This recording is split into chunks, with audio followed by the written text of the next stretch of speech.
College, Pami Agung. Uh, I'm a member of Telkom University Blockchain Research Community. Our main focus is on blockchain technology and its implementation, such as the cryptocurrency, smart contracts, and other technology or product related to the blockchain. Okay, today I'm going to talk about blockchain as a new, as a relatively new thing. Blockchain is gaining popularity in the last few years. The first was the cryptocurrency booming earlier last year, I think, followed by the DeFi, decentralized finance, and later the booming of the NFT, and the latest was the involvement of blockchain in the metaverse. Okay, while this session may not cover all the technical information, I hope this session I hope in this session we will understand what a blockchain is, how does it work, and what the blockchain is capable of. Okay.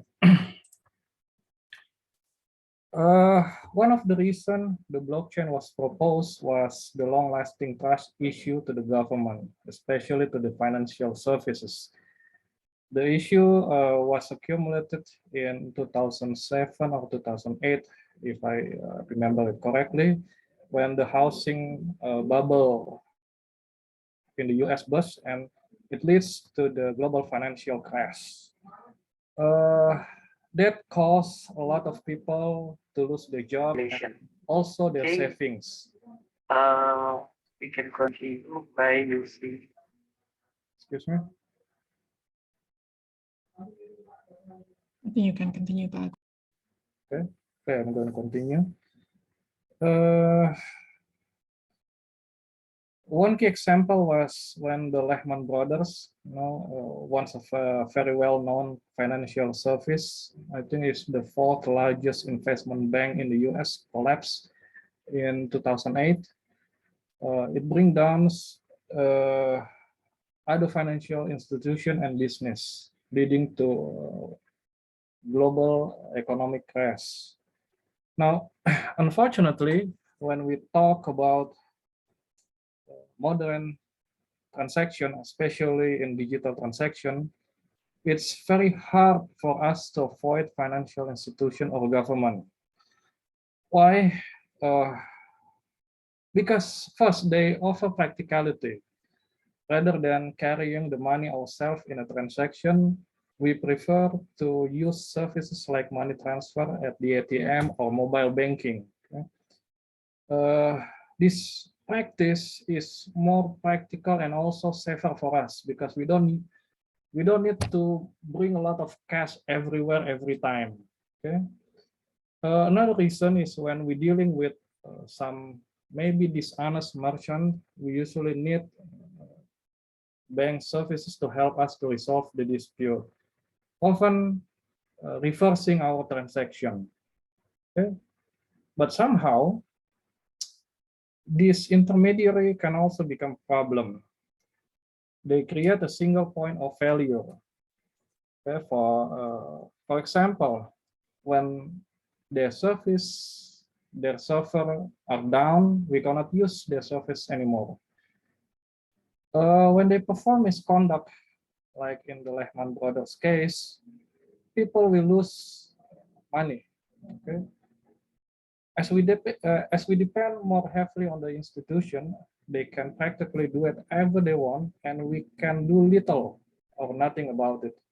For example, they can raise the platform fee or track all our transactions to make profile of us, and they sold it to other corporations for example advertisement, and that is bad for our privacy. Okay? The institutions are also not independent at all. They are regulated by the government, and in politics, government tends to choose sides. Okay? These are some examples of that problem that happened just a few days ago. Now, Despite the politics or who was on the wrong or the right side, the ultimate victim will be the people. Okay, they lose money, they cannot transfer money to their relative, to a certain region in the world, and so on. Okay, so as a challenge to this problem, someone by the name of Satoshi Nakamoto in 2008 proposed a peer-to-peer electronic system called Bitcoin. In this proposal, he described that the system could run without any central authority. It will be maintained by participants around the world. Now, the people, the participants can join or leave the community wherever and whenever they want. So it's free. Okay.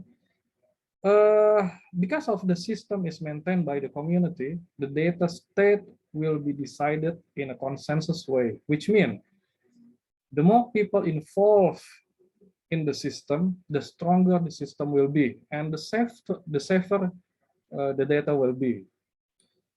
The data or transaction stored in the system is protected by a cryptographic function, and it is immutable, which means once it is added, the protocol dictates that it cannot be edited or deleted. So this way we can trace the data to the very first time when the data itself was created. The data is also available to everyone, so it can be audited publicly. So, in a very simple definition, a blockchain is a shared immutable ledger, or in IT world we call it database, that facilitates the process of recording transaction or data, traceable and auditable. That's the simple definition of blockchain. Okay. In this chapter, we will see more technically what a blockchain is. So the data in a conventional database is stored in a table, okay? And a collection of tables is stored in a database. In a blockchain, data is stored in blocks, and blocks are linked together to create a blockchain. Here we have an example of a blockchain consisting of 4 blocks. What is special about a blockchain is when a block is final, it will be hashed, and the hash is stored in the next block. So, for example, the first block is final.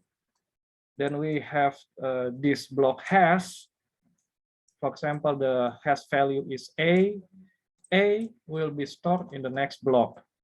So a block will always have a pointer to the previous block. Okay, the pointer is also function as a curative feature, because if someone changes the data in a block, then the hash value will be different. Okay, so we can easily spot the difference. Okay, okay.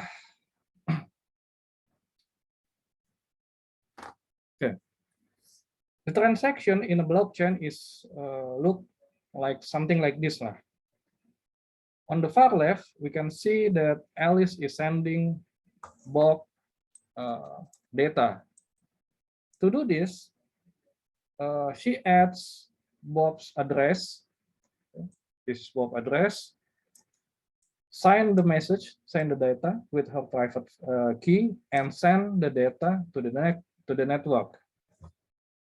This transaction, or we can call it event of Alice sending data to Bob, is publicly visible, but because the data is bound to Bob's address, now only Bob himself can open and move the data. Okay. In the second transaction, Bob opens the data and send it to Carol by adding her address. He signed the data and sent it.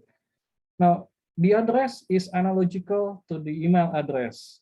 We made it public so anyone can send us an email, but only we, the owner of the email, can open it with a password. Okay, so like this password, user must protect this private key at all costs. Okay. Okay. When a new data or transaction are created, it will be pulled in the memory network, in a network memory. Specific nodes or computer connected to the blockchain network called miner will pick the transaction, arrange them, and create a block candidate. So the miner also check the transaction. For example, was Alice the owner of the data she sent to Bob, and so on. Okay. The process is not only conducted by one miner, but by many miners in the network. At one time, there should be only one block candidate is chosen to be added into the blockchain, or else there will be, fork. Okay? To choose which node in blockchain like Bitcoin, the miners must solve a mathematical puzzle known as the proof of work, or we call it mining. The puzzle is hard to answer, but it is easy to check. When a node claims it has found the solution, the other nodes will easily check the answer. Okay, and if it is true, the node's block candidate will go into the blockchain. Now, the miner, they play important role in a blockchain. Okay, they verify transaction and create new blocks. They also must solve the mathematical problem. Okay, the work is very hard. In simple terms, the miner needs expensive hardware and operate that hardware at all time. Okay, because if they don't operate, so the whole network might collapse and it will stop. Okay. Okay. The question is, why does someone wants to be a miner? So this is when a cryptocurrency fits in. Okay? Miner are rewarded with digital assets or cryptocurrency to compensate for their work. Now, this cryptocurrency has value because it reflects the heavy investment and operation of the miner. In the blockchain, Bitcoin blockchain or proof of work blockchains, the winner node is given a newly created cryptocurrency.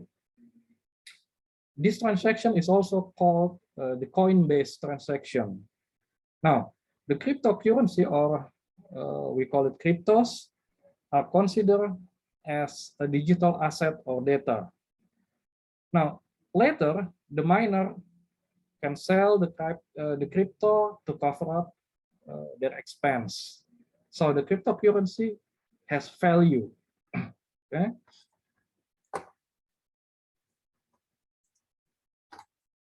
Okay. To use the blockchain, we need an identifier or an address. In most cases, the address is a pseudo-random hexadecimal number derived from the private key. This address is a long string. Okay, so it is not practical for us to memorize these keys because if we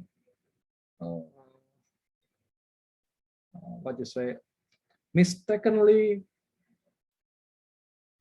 send something to the wrong address, then it will be lost forever. Why? Because only the owner of the private key connected to that address can open and move the data.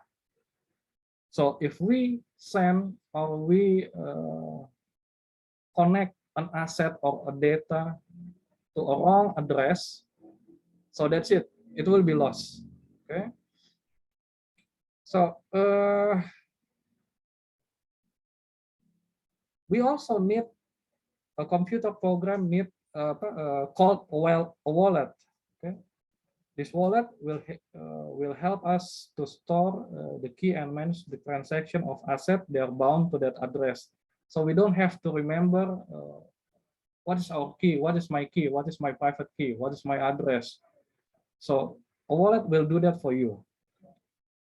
Okay. In this chapter, we will learn that the data is stored in block and blocks are chained together using the hash value. Okay, it turns out that in some blockchain, they have capability as a complete Turing machine. In other words, this blockchain can act like a computer. If we deploy codes of program as the data and imagine the state of blocks as the state in the Turing machine, that we will have a virtual machine. And we can imagine the full nodes, the nodes in the blockchain network as a collection of computers. So a blockchain network can also be considered as a collection of computers. Okay. Now, a smart contract is actually proposed long before the blockchain was proposed. It was first proposed by Nick Szabo in 1994.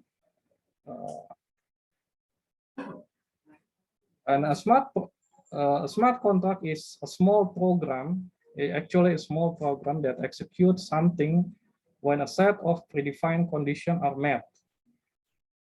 But somehow, it was pretty much, say, useless in client-server architecture because in most cases, the owner of the contract have full access to the server, which means if they want to play unfair, it's very easy for them, okay? Because they have access to the server. They can change the data, they can modify the data, they can disconnect the connection, and so on. Okay. Now, if we use the third party, we will create dependencies for them, and they can do whatever they want. Okay. And we, as a client, we don't have much choice than to comply what they place. Okay. Okay, the true smart contract comes to life when we deploy the contract on the blockchain. Okay. Why? Because the blockchain is independent. It's peer-to-peer, and it's also immutable. So, as long as the blockchain lives, our contract will be there and always be executed. Okay. Now, not all blockchain platforms offer the smart contract capability, unfortunately. These are, I think, okay. These are some popular blockchain platforms offer the smart contract capability. The most widely known is the Ethereum with its Solidity language. The second is Cardano. It's using Haskell programming language, and EOS with a C++ programming language. In this slide, you will find the links to the developer page, so you can learn and see more about the smart contract in every platform, blockchain platform. Okay. In summary, we can break down the blockchain architecture like this. Okay, it has several layers. The data layer, where the data is stored in a block, how the data is stored in a block, and so on. The network layer, using the peer-to-peer protocol, the transmission protocol, or the gossip protocol to communicate between nodes, and so on. Okay, and the consensus protocol. This will determine how the data will be stored and how disputes will be resolved. Okay. The most common consensus mechanism is proof of work and proof of stake. Okay. Above that, we have incentive layer. That's the cryptocurrency. Okay. And the contract layer, which is which contains the script code, algorithm, mechanism, smart contract, and so on. And the application layer, this will connect the contract, for example, to the web using extension. Okay. Good. Now let's take a look at the case study. Okay. In this first case study, the objective is to create a platform for an electrical market in a community. So the prerequisite is it should be independent. Okay? It should be capable of managing electrical transaction, and it should be running automatically. Because this concept was implemented using a smart contract on the Ethereum platform. Okay. Okay. In general, this is the possible architecture of the proposed grid. Okay. The grid contains 6 clusters with different characteristics. There's also grid storage, which stores and supply electricity to the clusters. Okay. Now, here we have cluster A, which contains conventional power plant, cluster B, and cluster F. These are the consumer clusters. Cluster C and cluster E. This cluster contains producer and consumers. And cluster D, which contains power plant, the green power plant. Okay. In this proposed system, buildings capable to generate electricity, they are called producer nodes. Okay? So they can consume electrical provided by power plant, like the usual, like the one we have today. Okay, but they also can produce their own electricity for their consumption, or they can sell it to others in the grid. To automate the transaction, a smart contract is used. For example, A1, that's some node, okay, called A1. It generates 8 kilowatt and sells it to F2. Okay, so there's a house. Maybe it has solar panel or wind turbine. It generates 8 kilowatt of electricity. Then it sells to F2 1 kilowatt, sells 4 kilowatts to B1, and it sells 3 kilowatts to C1. So the transaction is will be pretty much look like this. Okay. Now F2 consume the 1 kilowatt of electricity. So here it will burn the token. Okay, it will burn. So it will it will erase the record of 1 kilowatt bulk from the A1. Okay. B1 consume 3 kilowatt of electricity. So that means you only got 1 kilowatt left. C1, it bulk 3 kilowatt of electricity. It produces 1 kilowatt of electricity, produce its own electricity.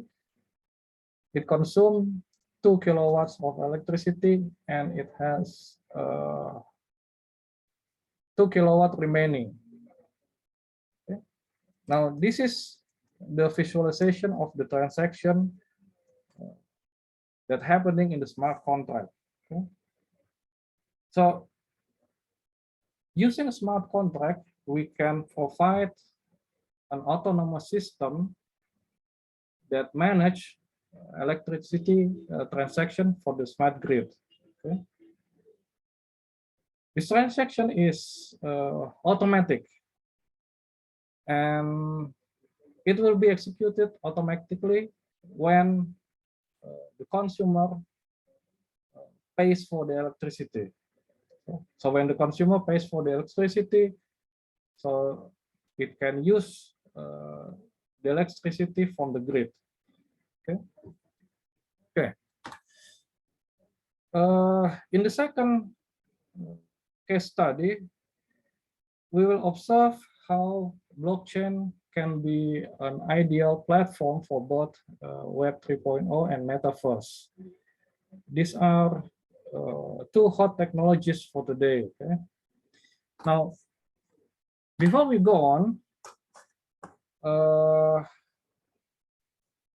the cryptocurrency is not the only product of blockchain. Okay, we can also create a token. We call it a token. It's a unique identifier that is bound to an object, whether it's digital or physical. Like a cryptocurrency, tokens are considered as a digital assets, but they are fungible, which means they are the same. They hold the same value. They are not unique in any way. For example, I have 1 Bitcoin and you have 1 Bitcoin. My 1 Bitcoin is worth the same as your 1 Bitcoin. I can use my 1 Bitcoin to purchase things that worth 1 Bitcoin. And you can also purchase that same thing with your 1 Bitcoin. Okay. So the cryptocurrency itself is not fungible or not unique. Okay? They are interchangeable. Okay?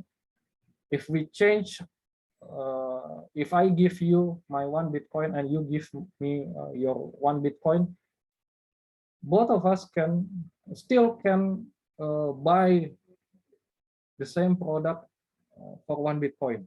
Okay, they are interchangeable, so they are not unique. If we want a token to be unique, we need something called the NFT, non-fungible token.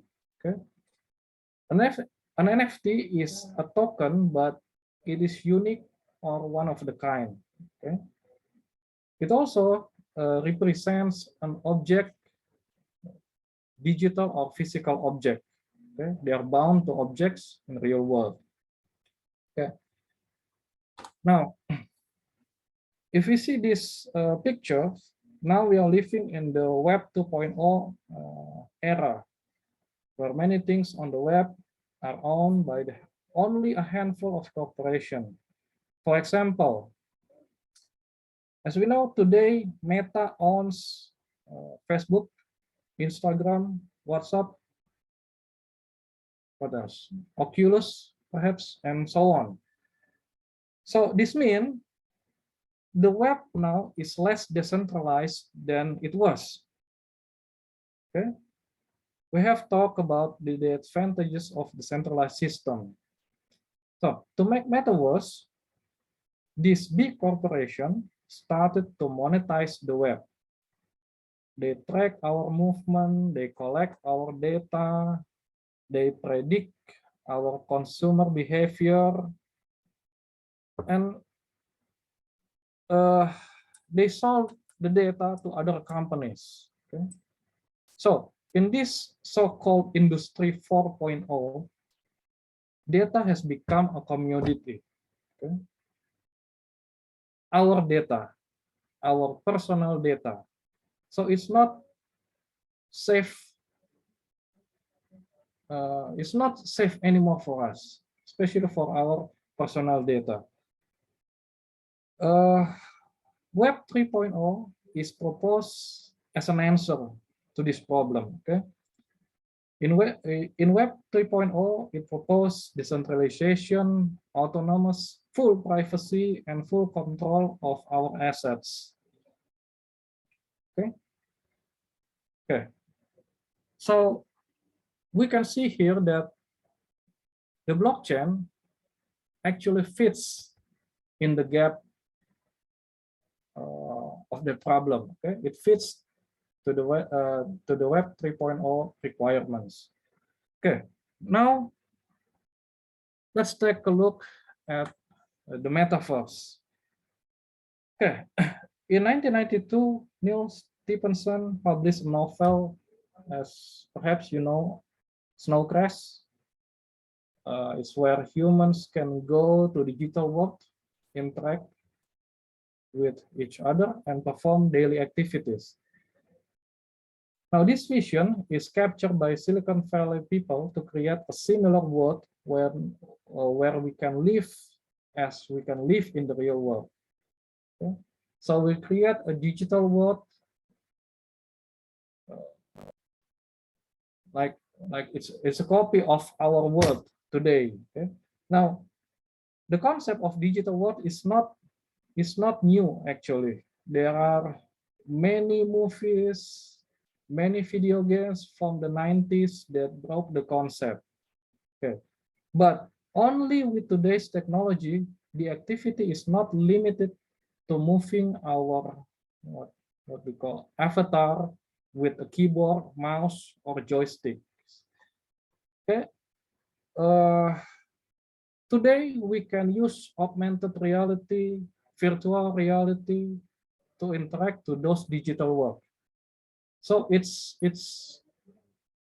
more exciting for us than it was in the 90s. Okay, it's a whole new concept, but and some requirements are quite challenging because of that. Okay, for example, the metaverse should be free, okay, available and accessible to everyone anytime, not owned by some big corporation.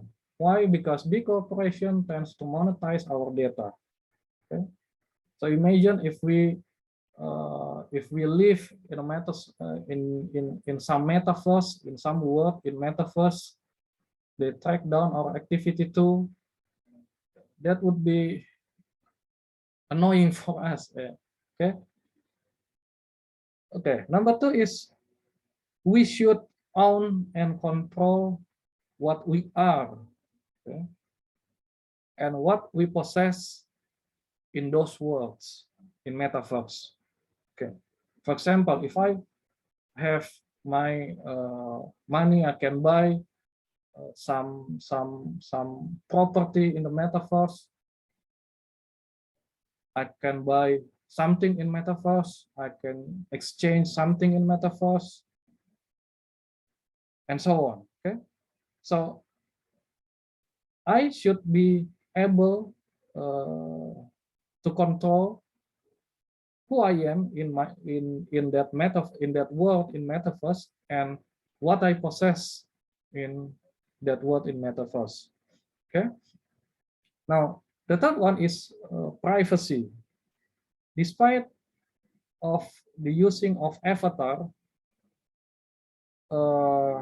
which may disconnect our real life ID and the metaverse ID. I mean, I'm a man, okay, but in some world in a metaverse, I can be a woman, or I can be some animals, or I can be some trees or something. Okay, but the metaverse should be safe. I mean, it should be unique. Okay, only the owner can access and manage their assets. Okay, okay. Here we can see the 7 layers of metaverse. It was taken from building the metaverse by John Rudolph. Okay. He proposed these layers of metaverse. Here we can see, we can easily spot where things connected together. Okay, the blockchain, the NFT, the Web 3.0. Okay. Okay. So it's a challenge, especially for us. Okay, because it is not fully operational by now. Okay, so it's a challenge for us that how can we create like metaverse, Web 3.0, which is decentralized, full privacy, full control of our assets, and full control of our identity and so on. Okay, so I think those are the example of implementation of the blockchain technology, and another example of blockchain possibility for further technology. Okay, okay, Ms. Indah.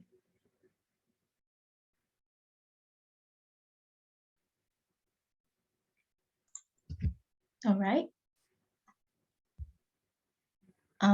Is that all, Pak, Okay, for so the class for today? yes. Okay. So, student, do you have any question for Pak Agung? I think it's better for us to have some discussion, because you know this blockchain topic is widely new, and it's multidisciplinary, because okay, it's multidisciplinary, so it's very big actually. So I only simplify that for this session.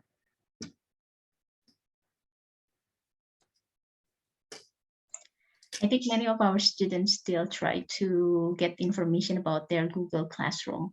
So in the chat box, if you can see a lot of questions about Google Classroom. Okay, the attendance form will be sent in the chat box when the class is almost done, yeah, like yesterday.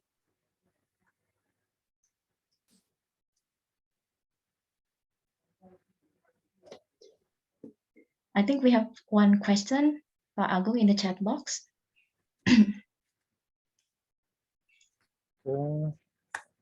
Prof, do you believe the metaverse has expanding future like it's hyped up to be? I think the metaverse has a potential, what you call expanding futures, but you see there's a problem with that. Okay, we will be facing not just one world in the metaverse. I mean, there will be worlds in metaverse, not only one. And that depends on the community. So the metaverse itself, I think it's, yes, it has apa ya, expanding future, but which word I don't know. That's up to the community. Okay.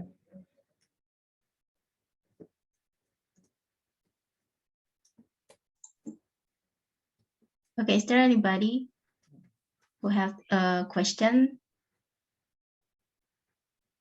It's kind of interesting topic about this blockchain because it's hype. It's everywhere. Okay. It's very up to date. very But little actually, it's not for everyone. Really, it's not for everyone because when we interact with the blockchain, every transaction counts. I mean, it's not free. For example, last month, I think, we deploy a smart contract. It's for tracing halal traceability. It tracks the halal certificate. For deploying the contract, we must pay about $200. Okay, it's very expensive actually. Uh, when we want to add one certificate, we have to pay about $40. Checking was free. Okay, checking certificate, tracking certificate is free. But if you want to save your certificate data in the blockchain, that will cost you about yeah, $20 to $40. Okay, so every transaction has a price in blockchain. So it's not for everyone actually.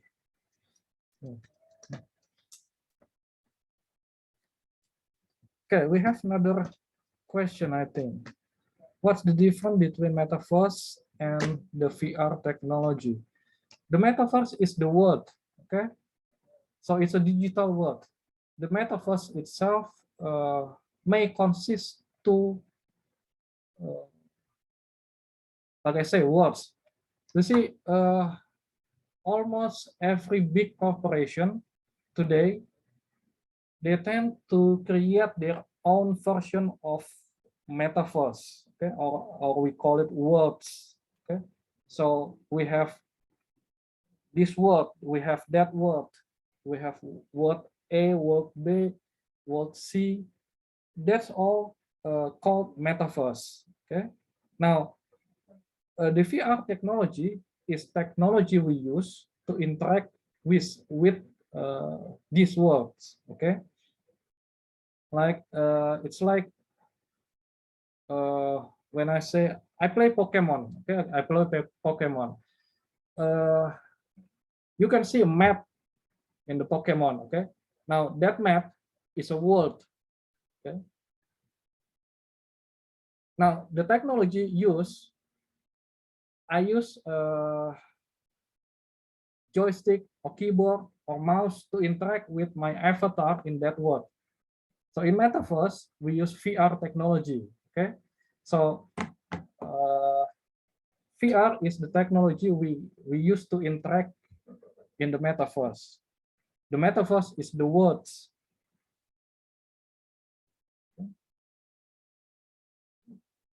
Okay, we have another question, I guess.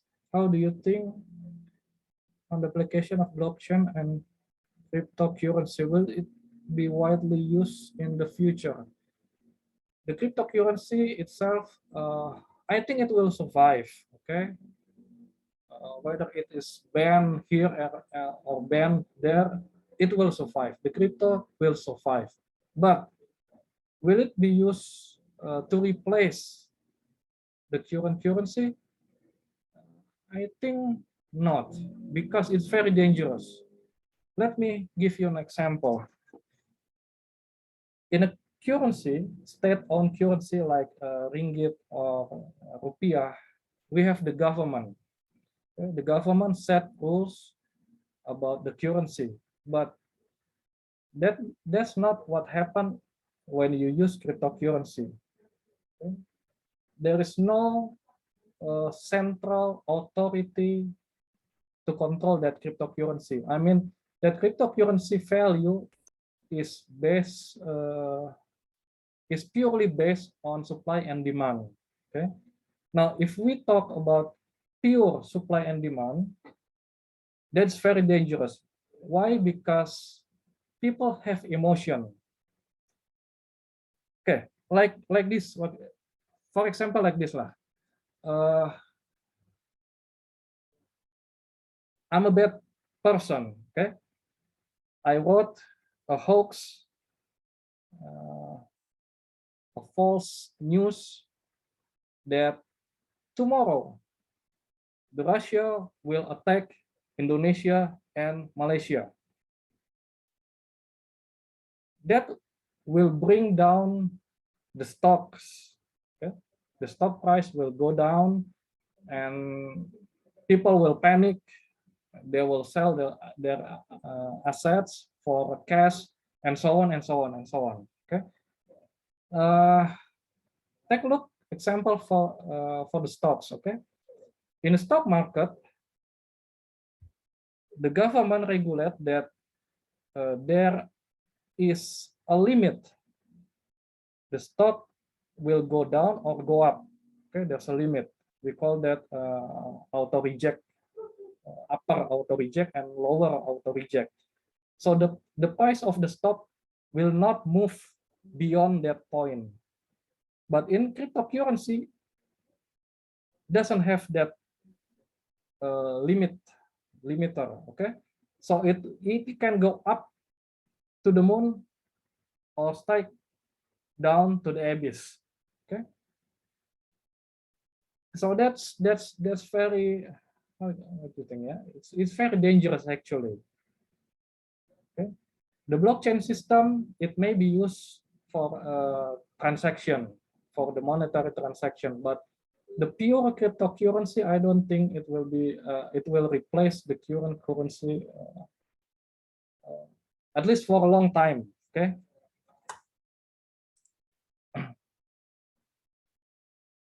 Okay.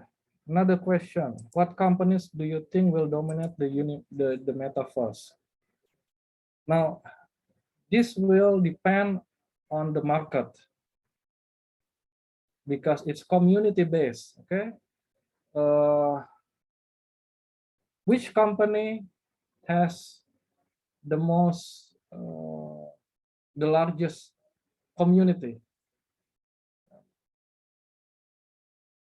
That's that will dominate the metaverse because it's based on the user. If we create a metaverse, a word, a good word perhaps, but no one wants to use it, that's nonsense. Okay? But if we create some word, perhaps it's a so-so word, but a lot of people attracts and join that word. A lot of people doing transaction in that word. A lot of people buy property in that word. The word will emerge, and that will dominate the metaverse. Okay. So that question, the answer is it depends on the community.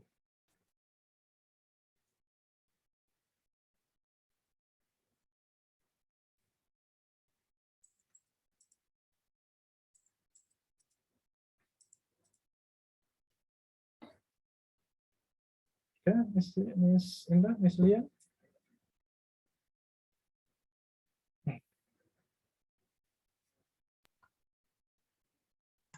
No more question?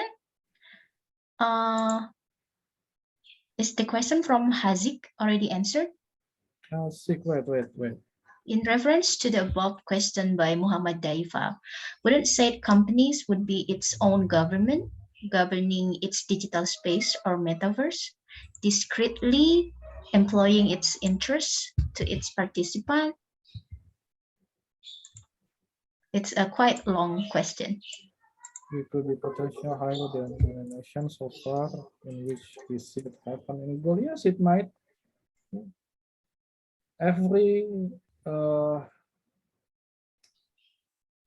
Everyone has their own agenda, okay? Whether it's plain sight or hidden. So we need to be to be very careful. And corporations, first they give you free samples. And then when a lot of people using the service, they started to upgrade their term and condition. And you have to accept that. So yes, we have to be very careful with those corporations. Okay. Okay, what else? Ajmer, Prof, is it metaverse also known as artificial intelligence? No, metaverse and artificial intelligence are two whole complete different things. Okay, the metaverse is the words, okay, the digital words. Artificial intelligence is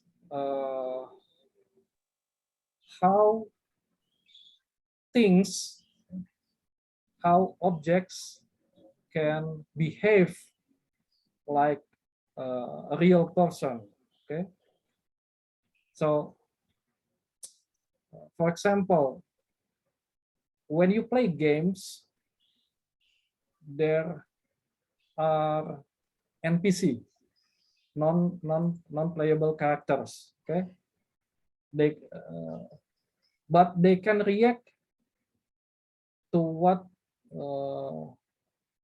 we do in that game. Okay, for example, if I hit that person, that NPC, it will probably call a police or hit us back. Okay, that's a reaction. That reaction is based on artificial intelligence. Okay. Okay. Okay. Another question from Hazik. So it's a very interesting question. So the future will heavily governed by corporate interest than state interest. Well, I think that's just the same. Corporate interest, state interest. Yeah, I don't see any difference.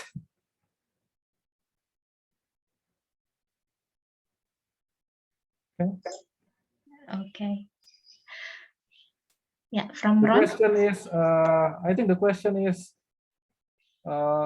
which one will get the most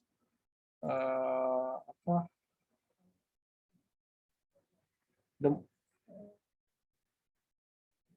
pasti pihak mana yang bakal punya masa lebih banyak terlebih dahulu? Can you translate that for me?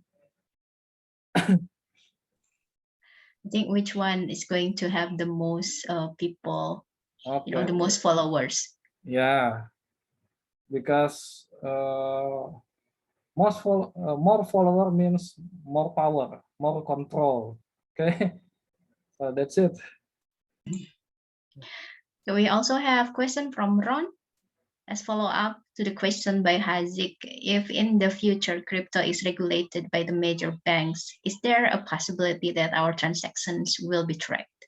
So the crypto, I think the crypto cannot be regulated by governments or banks. Okay, but the main problem is when you use cryptos, you have to cash it out. Okay, you have to convert it to fiat money.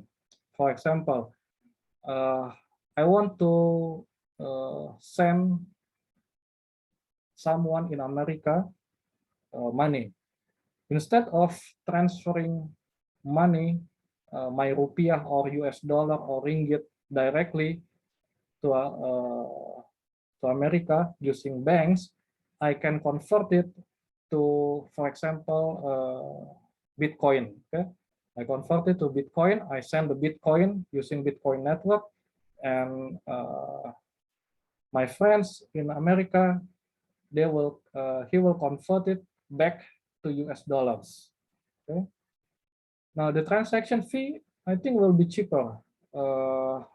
If you use Swift, it's about 100,000 rupiah, something like that. But if we use like Ripple network, XRP, it will cost less than $1. Okay, so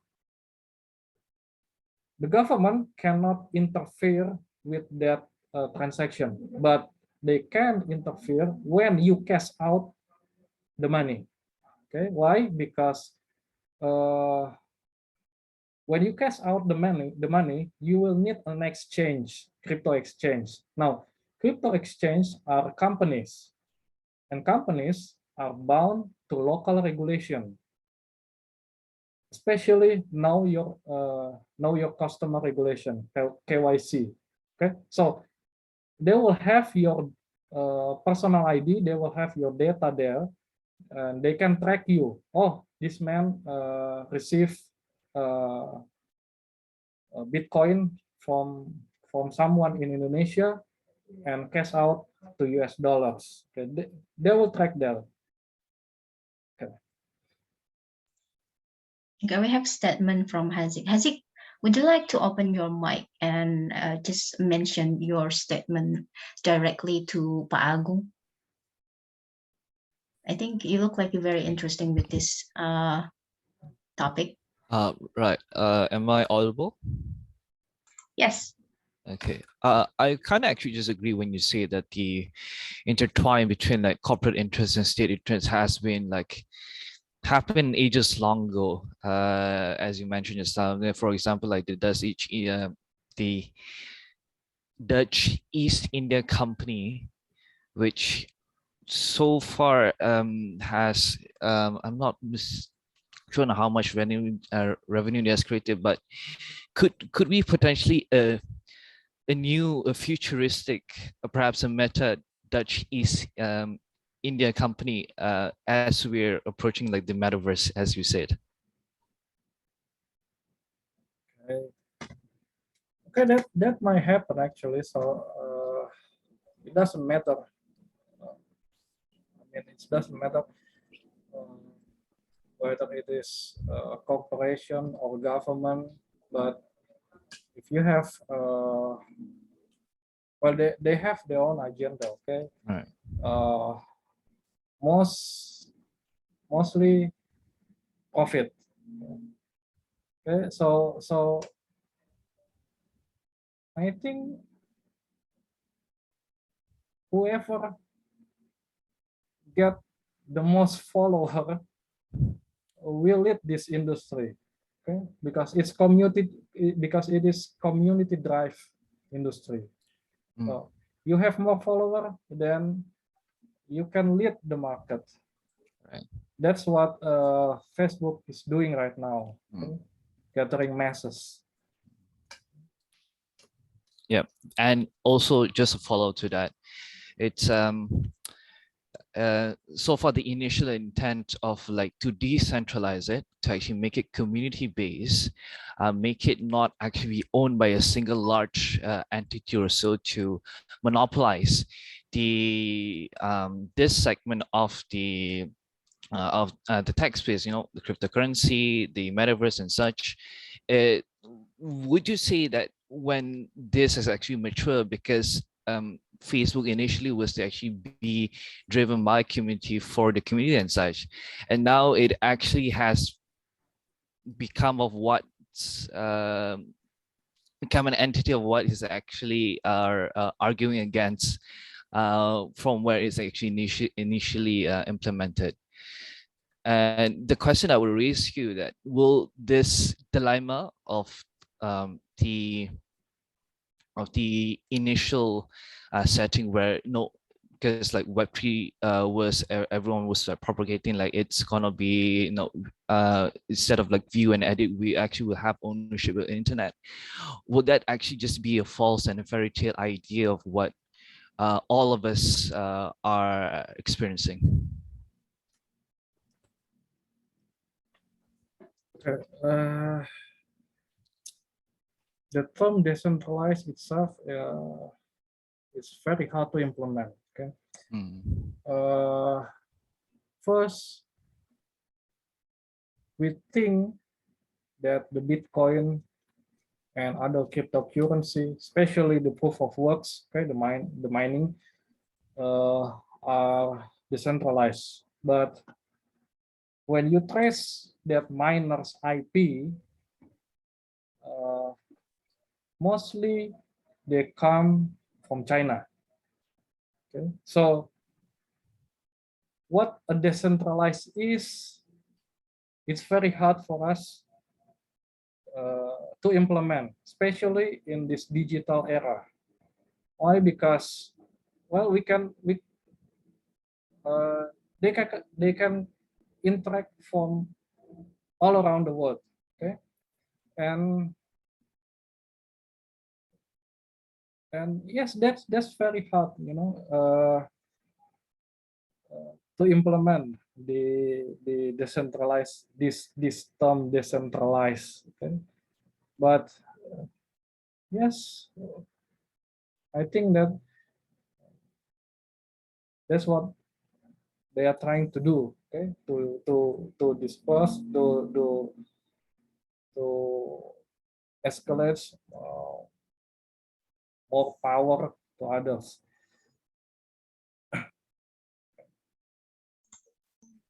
Okay.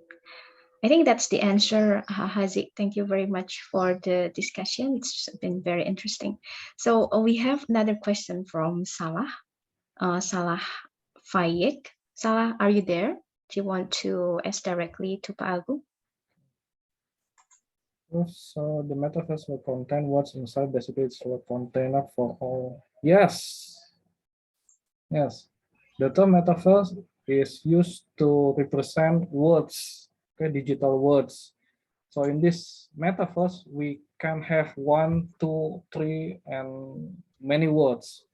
Okay. Each word has its own characteristic, has its own rules, has its own community, and so on.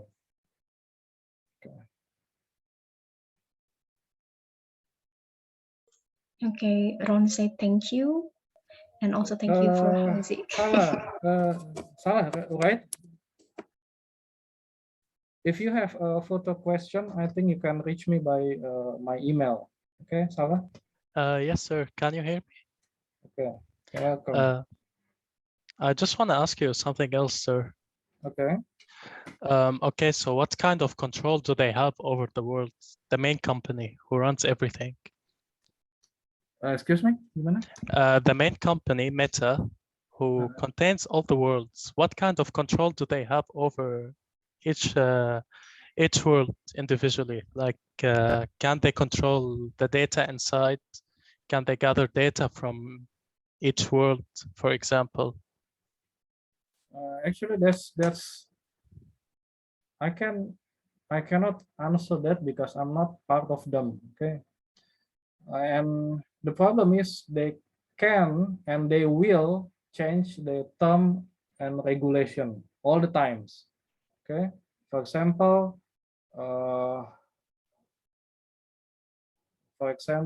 Facebook lah. In earlier Facebook,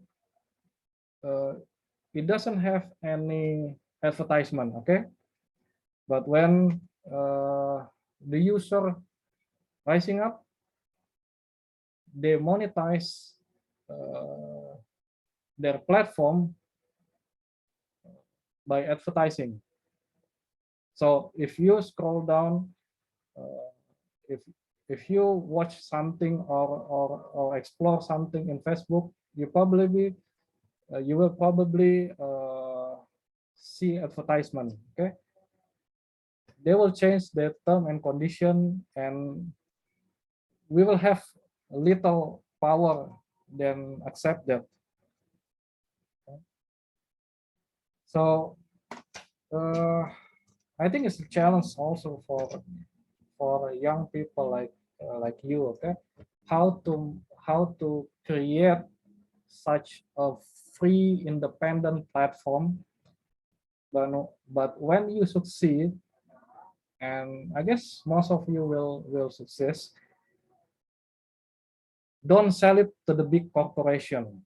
Okay, let it free. That's the challenge.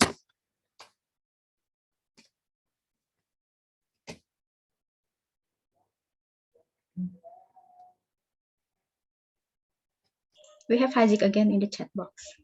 So can they influence our political interests like how Cambridge Analytica did? Yes. If they have masses, they have masses, they have money, they have power, they will probably interfere, influence every aspects. You name it lah.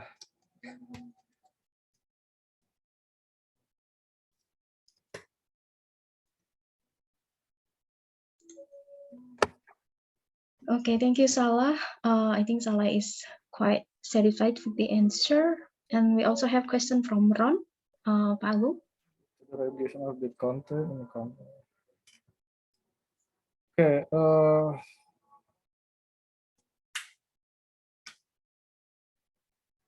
Apa nih dari Ron ya? Regulation of Bitcoin in country of El Salvador. Okay. Now, like I mentioned before, using cryptocurrency as national currency is a very risky business. Okay, why? Because it's a community driven. Okay, so the value of the Bitcoin going up and down purely because of supply and demand. Okay. Now, the user are human, and human have emotions. So, when, for example, I have a lot of money, I want to buy some Bitcoin at cheaper price. Okay, what should I do? I made negative statement about Bitcoins. Oh, Bitcoin is banned in China. Bitcoin is banned from in Russia, and so on and so on. So the price will go down, and I will buy at that point. I get cheaper. Okay, I can buy the Bitcoin for cheaper. So when I need money and I need to sell my Bitcoin, what should I do? I publish positive news about Bitcoin. Oh no. Russia didn't ban Bitcoin. They only ban for the miners. No, China doesn't ban Bitcoin. They want to make their own cryptocurrency based on Bitcoin, and price will go up again. Okay. Now, how far this price will go up and down? There's no limit. Okay. When you talk about stocks, there always be a limit, upper and lower limit, and that is regulated by the government. But remember, in Bitcoin atau cryptocurrency world, there is no governments. That means the price will go. The price can go up, maybe 4,000%, or go down to reach zero, perhaps. It can happen, and it happened. Okay? It happened. I have 2 years ago, I invest in a cryptocurrency called Herb, kalau nggak salah. If I correctly remember, it's a Herb coin, Fetani coin, and many other small coins. You know, that coin was abandoned by the community. So the value is zero now. Okay. But some cryptocurrency who propose some specific function, like a platform for smart contract like Ethereum, they tend to go up. Okay. At 2017, I remember it correctly, the price of Ethereum is 4.5 million rupiah. Now is how much is it? Ethereum 39 million. So there are no limit. Okay? So it's very dangerous if you use cryptocurrency as national currency. You can use blockchain platform for transaction platform as a you can use blockchain as a transaction platform in a country. Yes, that's very good, but cryptocurrency, I'm personally I'm against it. Okay, I not recommend it lah.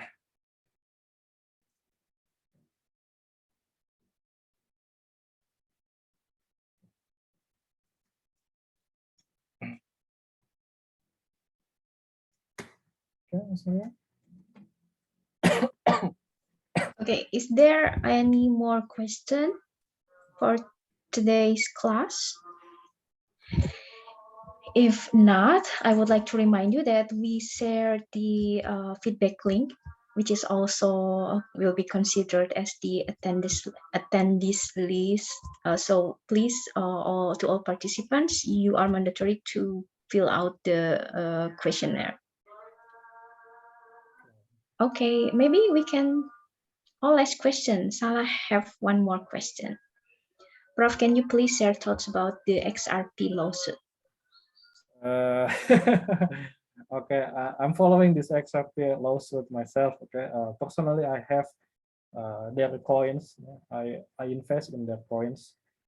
I think it's a little bit ridiculous. Okay, but I cannot share it there. I cannot share it here.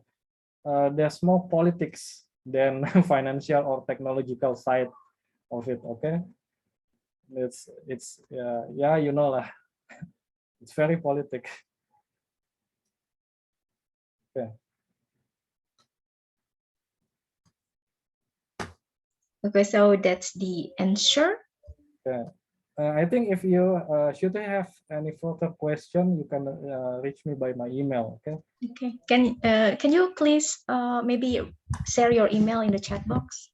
I think the presentation. Yeah. I have my contacts, emails, WhatsApp, phone number in the slides. I think I share you again. Okay, just scan the QR code and you'll have my contacts.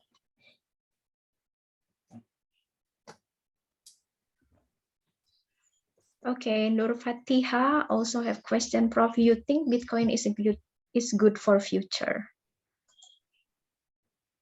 The platform is good, okay, but the coin, I don't know. I still have doubt. I still have doubts, especially when you want to use it as an instrument of infestation or national currency. No. I have my doubts. Okay, but the blockchain platform itself, is it good? Yes, it's good.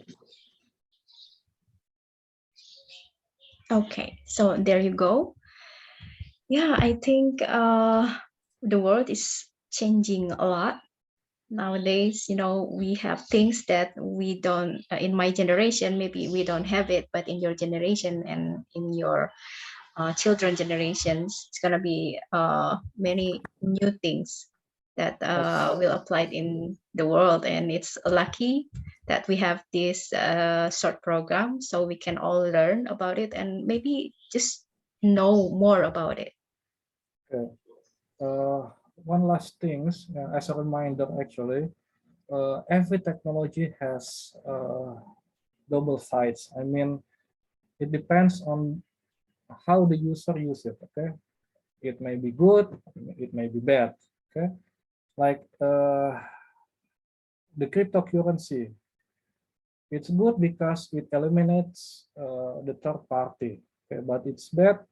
Why? Because it can be used for criminal, as we know, like the Silk Road website, which sell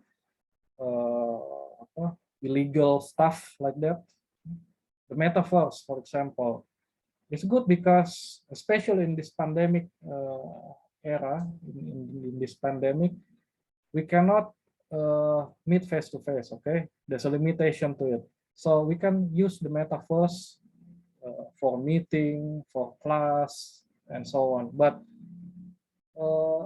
it can be also used for bad purpose. For example, from the very beginning of this metaverse, the pornographic industry, I think they will invest heavily in this metaverse. Okay? So it's a double-sided sword, I think. Okay? It's every technology. Okay? It can be good, used as a good, and it can be used for bad things. It depends to us. Okay. Okay. I think that's all, Mr. Yang. Okay, thank you very much, Pak Agung, for the talk. It's very interesting and also very insightful. And thank you very much for all the participants who are very active. We have very a fruitful discussion this afternoon.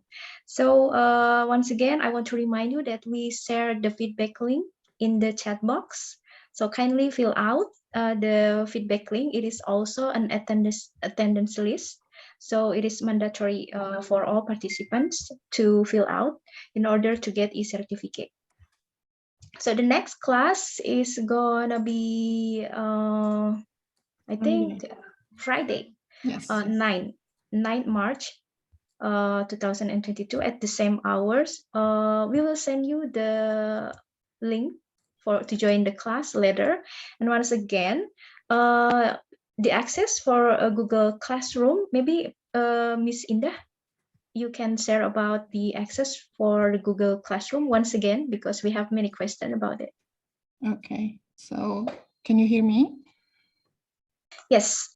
Okay, so everyone, I think we already sent you the password, email, and also the username for your Google Classroom. Please try it based on the steps that we share on the email.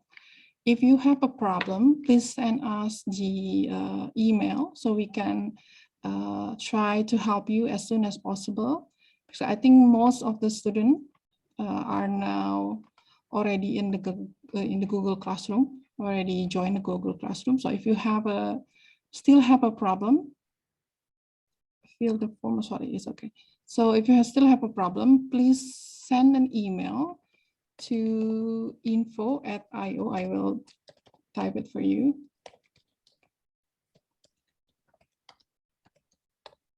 Okay, so send us email and mentioning what is your problem so we can solve it as soon as possible. So you can also join the Google Classroom because all the assessment and also the quizzes will be done through the Google Classroom.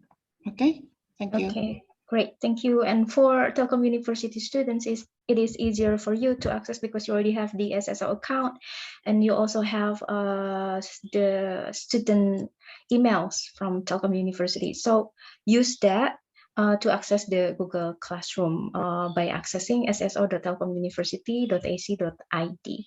So I think that's it for our second class today. We finished earlier than yesterday. We have half an hour left, but it's okay. So thank you very much all participants, and once again Pak Agung, terima kasih. Yeah, thank you very much. Yes, see you again in another opportunity. And students, we will see you again on Friday. Good afternoon. Have a good day.